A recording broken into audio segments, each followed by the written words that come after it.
If I asked you what was common between these very illustrious names, what would you say?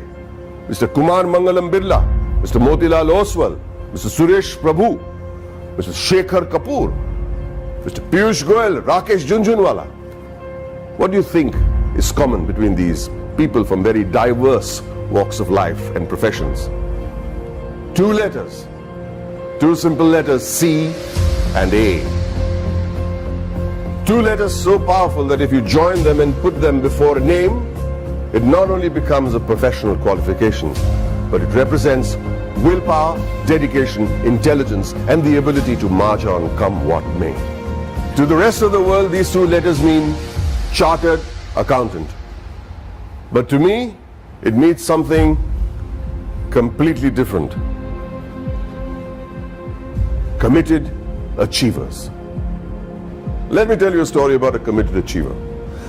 A young girl was wrongly prescribed penicillin for a common cold. What happened was that she became visually impaired. A 9-year-old became blind. She decided to become a chartered accountant. Her name was Rajni Gopal. So what if she was visually impaired? The world may think of it as a handicap, but she did not. In another story, the daughter of a man who sold coffee outside Borivali railway station on a bicycle decides to learn English in the 7th standard. And she fails. Tries again, fails again. She goes on to become a chartered accountant. Did she ever think that language would be a barrier? She did not. Did she ever think that her financial status would be a barrier? She did not. All she wanted to do was become a chartered accountant, a committed achiever. The only place where achievement comes before commitment is in the dictionary. It was this commitment to achieve that led to the formation of this organization that would change the economic structure of this country forever. ICAI, the Institute of Chartered Accountants of India. The leaders of this nation were visionaries. They knew the role chartered accountants would play in developing the country, which is why on the 1st of July 1949, a year even before the Constitution of India was formalized, an Act of Parliament gave birth to ICAI. Today, ICAI counts itself amongst the oldest professional institutions in the country. Born as a regulator of accounting profession to aid the economic growth of the nation, it is the second largest professional accounting and finance body in the world in terms of members, with a current roster of about 2.5 lakh members and counting as I speak, with a presence of about 71,000 female chartered accountants and 3.5 lakh girl students. ICAI holistically carries the mission of transforming the nation from women's development to women-led development. During its eventful journey of 70 years, ICAI has become an integral part of the Indian economy, taking it on the path of the fastest growing economy in the world. With its emphasis on financial reform, ICAI radiates with shining milestones that stand as the acknowledged cornerstone of India's economic growth. In the year 1956, chartered accountants were recruited for the first time in the commercial audit branch of CA&G. Many of you may not be aware that many accountants were part of the Indian freedom struggle, like First Lady Auditor C.R. Sivabhogam, who participated in non-cooperation movement on the call of the father of our nation, Mahatma Gandhiji. She was also imprisoned for a year. Recognizing ICAI's strong regulatory framework, the High Courts acknowledged Council's strict disciplinary mechanisms in 1961. In 1964, the Council of the ICAI submitted its pre-budget memorandum for the first time. The memorandum contained useful suggestions for reorientation of taxation policies and procedures to the Finance Ministry. The process was so helpful that it is being practiced ever since.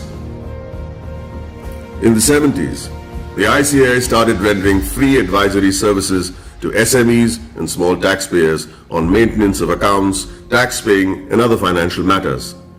Not only did it enhance the financial literacy of businessmen and citizens, more importantly, it started the industrial growth in the country. It also collaborated with the government to enlarge the scheme of scholarships. With all humility, I wish to mention that in the year 1972, ICAI members had provided pro bono professional services to the heirs of the Jawans and officers of the armed forces who sacrificed their lives in the war. Complete exemption from tuition and registration fee of the institute was also granted to the children of Amar Jawans and officers. The 80s saw widespread gloom in India's macroeconomic performance due to the prevailing conditions in the country. However, during the period between 1980 and 1990, the economy began to improve and growth rate accelerated. The government appointed CA members on various committees like boards of public sector undertakings and nationalized banks. The government also appointed ICAI as an expert and independent advisor on company law, fiscal and various other committees. The corporate sector, the public sector corporations, cooperative societies and public trusts were brought under the accounting discipline by legislation. In the 90s, sales tax audit was introduced in many states, which was a direct result of ICAI's efforts to showcase the role played by the CA community. ICAI developed a research center in the form of a non-profit company to be named as Accounting Research Foundation. It was during this time that the government recognized the ICAI as the sole recommendatory body for setting accounting standards in the country. 2000 and onwards marked the period when many MRA MOUs had been signed with many international bodies such as ICAEW, CPA Australia, Ireland, CICA, etc. ICAI was granted recognition by IGNU as a research center for the benefit of its members and employees to pursue doctoral research from IGNU. E-Sahayata was launched as an electronic service for members and students of ICAI to provide prompt services against their queries, complaints, and grievances. In 2007, ICAI decided to recognize the CA leaders in industries, which gave birth to a glittering awards function. In 2009, ICAI was awarded the Recognition of Excellence Award by the then President of India, Srimati Pratibha Patil. In the year 2014, the Honorable Prime Minister of India, Sri Narendra Modi, nominated ICAI for the Swachh Bharat Abhiyan. Under the banner of Swachh Bharat Abhiyan, Swachh Vidyalaya Abhiyan was launched in the year 2015 to provide separate toilets for boys and girls in all government schools throughout the country. ICAI undertook a pilot study for the Indian Railways. The in-depth cost analysis helped in streamlining the running of the railways. Considering the importance of the legislation, namely black money, and the imposition of Tax Act 2015, CBDT decided to go all out and conduct workshops with ICAI to clarify any doubt the assessees may have had. ICAI was chosen as the preferred institution to partner with the Government of India to create awareness and maximize the potential of the Income Declaration Scheme 2016. ICAI, jointly with the Ministry of Finance and the Ministry of Commerce and Industry, organized events at more than 470 locations across the country. It was attended by more than 42,000 citizens, including chartered accountants, company secretaries, advocates, and members from trade and industry. ICAI's contribution to the scheme was acknowledged by Shri Arun Jaitley, Honorable Minister of Finance and Corporate Affairs. For the benefit of its members, ICAI established the Indian Institute of Insolvency Professionals of ICAI. ICAI extended its technical and infrastructural support towards the accounting reforms of various government offices. This meant moving from cash to accrual system of accounting after assessing the tremendous positive impact on national financial reporting. It was also an important year for the Indian economy, with GST being touted as the game changer, leading to one nation, one tax. ICAI, as always, was there to partner the government towards effective and smooth implementation of GST throughout the nation. As a result, ICAI and CA members became a proud knowledge partner for GST success. For a clearer understanding of GST, ICAI carried out more than 3,000 programs benefiting more than 2.5 lakh participants. ICAI also established GST Sahayata desks all across the country to facilitate small businessmen, traders, shopkeepers, and the public at large.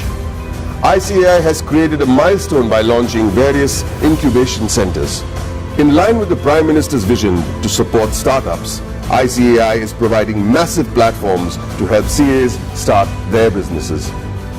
Not many people know that there is an accountancy museum in India, or that the ICAI is the first accounting body in the world to start a digital accounting and insurance board, or that there are 3 forensic labs in India to monitor financial bungling and frauds. With this, the ICAI is keeping its eyes and vision firmly on the future. The ICAI has a very strict code of ethics. Its motto is taken from the Upanishads, Yayeshu Sapteshu Jagriti, which translates as the one that is awake in those that sleep. Here's to the guardians who stayed awake and protected us while the rest of us slept. I'd like to salute this institute for the work it has done in the past 7 decades and wish them the very best in the years to come.